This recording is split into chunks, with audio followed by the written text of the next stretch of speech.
नमस्कार, आप देख रहे हैं डेली 24 भारत और मैं हूं आपके साथ रोहित कुमार। आंध्र प्रदेश के तिरुपति मंदिर में प्रसाद की पवित्रता के साथ हुई छेड़छाड़ का मामला अब पूरे देश में चर्चा का विषय बन चुका है। हिंदुओं की आस्था से खिलवाड़ करने पर हर कोई चाहता है कि मामले में अपराधियों के विरुद्ध कार्रवाई हो।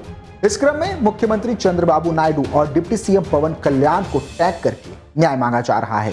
सीएम नायडू ने कल ही इस मामले में बता दिया था कि सरकार के संज्ञान में मामला आने के बाद मंदिर में शुद्ध घी की व्यवस्था की गई है। वहीं डिप्टी सीएम पवन कल्याण ने इस मामले में ट्वीट कर लिखा है कि पिछली सरकार के कार्यकाल के दौरान तिरुपति बालाजी प्रसाद में पशु मेद यानी कि मछली का तेल, सुअर की चर्बी और बीफ मिलाए जाने की बात के संज्ञान में आने से हम सभी अत्यंत विक्षुब्ध हैं। तत्कालीन वाईसीपी सरकार द्वारा गठित टीटीडी बोर्ड को कई सवालों के जवाब देने होंगे। इस संदर्भ में हमारी सरकार हर संभव सख्त कार्रवाई करने के लिए प्रतिबद्ध है।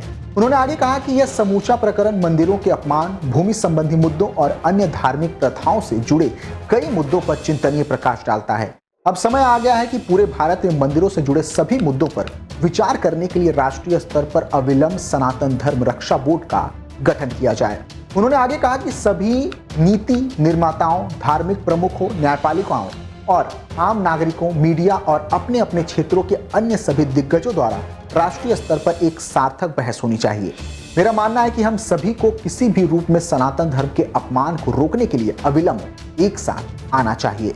बता दें कि तिरुपति के प्रसाद में हुई गड़बड़ी को लेकर तिरुमाला मंदिर के पूर्व पुजारी रमना दीक्षित तुल्लू ने भी राय रखी। उन्होंने कहा कि प्रसाद बनाने के लिए इस्तेमाल किए जाने वाले गाय के घी में बहुत सारी अशुद्धियां थीं और यह घटिया क्वालिटी का था। मैंने कई साल पहले इस पर ध्यान दिया था। मैंने इसे संबंधित अधिकारियों और ट्रस्ट बोर्ड के अध्यक्ष के सामने भी रखा था, लेकिन उन्होंने इसकी परवाह नहीं की। पूर्व पुजारी ने कहा, पहले ये मेरे लिए अकेले की लड़ाई थी, लेकिन अब नई सरकार ने सत्ता संभाली है और उसने सारी अशुद्धियां साफ करने का वादा किया है। उन्होंने पहले ही सरकारी डेयरियों से शुद्ध गाय का घी खरीद लिया है और ये अब शुद्ध घी के खाद्य सामग्री तैयार कर रहे हैं।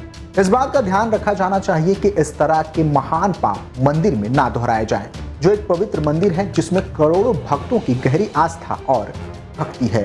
बता दें कि तिरुपति मंदिर में प्रसाद की पवित्रता को लेकर बवाल बढ़ता जा रहा है, जिसमें अब सीएम नायडू के बाद डिप्टी सीएम पवन कल्याण कूद पड़े हैं। इस खास रिपोर्ट में फिलहाल के लिए इतना ही। आप देखते रहिए डेली 24 भारत। नमस्कार।